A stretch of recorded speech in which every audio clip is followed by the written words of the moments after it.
It is Transformer Tuesday today, and Takara's PR website for Transformers, specifically their Twitter account, gave a bunch of teasers of upcoming pre-orders and exclusive reveals that are going to be happening over the next couple of days, probably on Thursday if everything lines up correctly. A lot of these we kind of already knew about. Some of these are brand new reveals. Some of these are stuff we speculated on, but we'll kind of go through them and make sense of everything like we always do here on the Transformer Slag podcast. And the first one we have here is the Dramatic Capture series.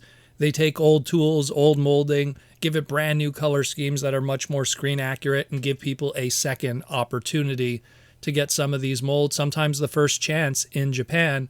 And we have here the Dramatic Capture series with the Insecticons and Skywarp. Now, chances are the Skywarp mold is the Earthrise one.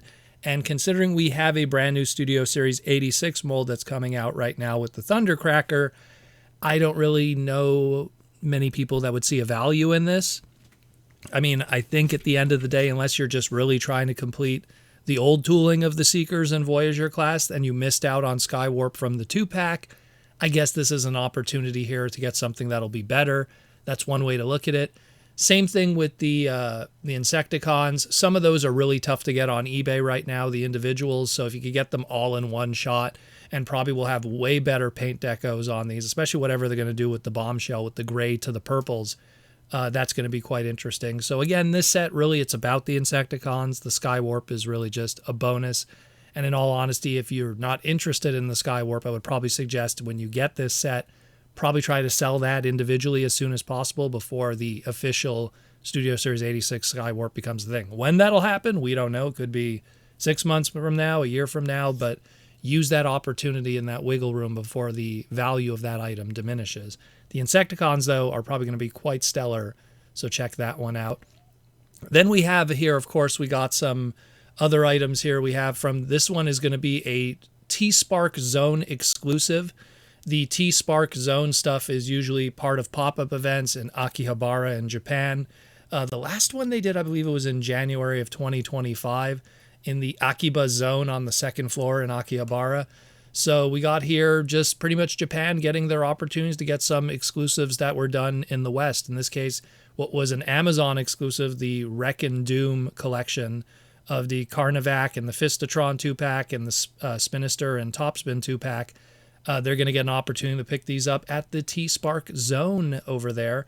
And it's the same thing, the Target exclusive Studio Series 86 More Than Meets the Eye collection 3-pack with Perceptor, Ratbat, and Ramhorn. Same thing will be exclusive to the T-Spark Zone. That was the Ratbat that's a repaint of the Siege mold. The Ramhorn, it was the only way you could get Ramhorn. It's that brand new tooling. And the Perceptor, which all of these will probably have some really nice paint on them, but more or less the Western product that we already got.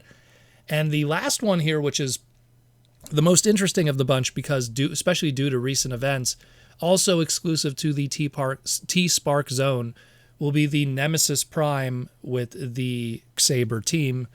And yeah, this one here is interesting because at San Diego Comic-Con, this was reported to be a Hasbro Pulse exclusive.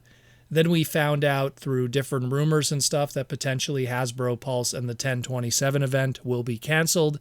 That's still not confirmed. We don't know yet.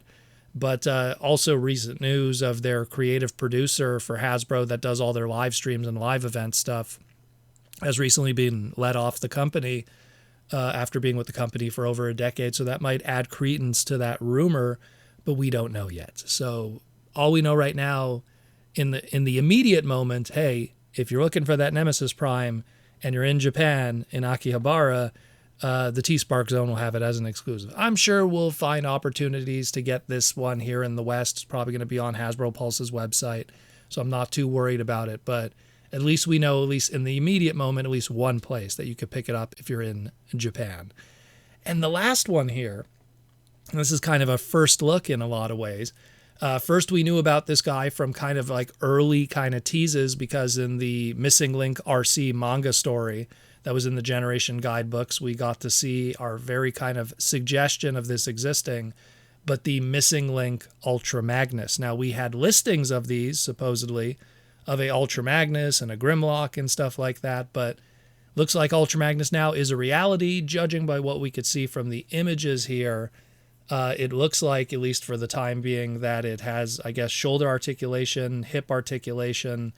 I mean, it's kind of hard to make out some of the other stuff. Although one thing to note with this that's quite interesting is it has red glowing eyes in the image.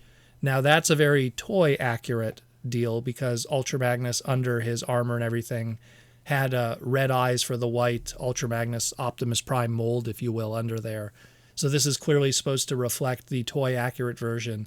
Does that mean we'll get a show accurate colored one later? Does that mean we'll get a Diaclone colored one later, the Delta Magnus? We don't know.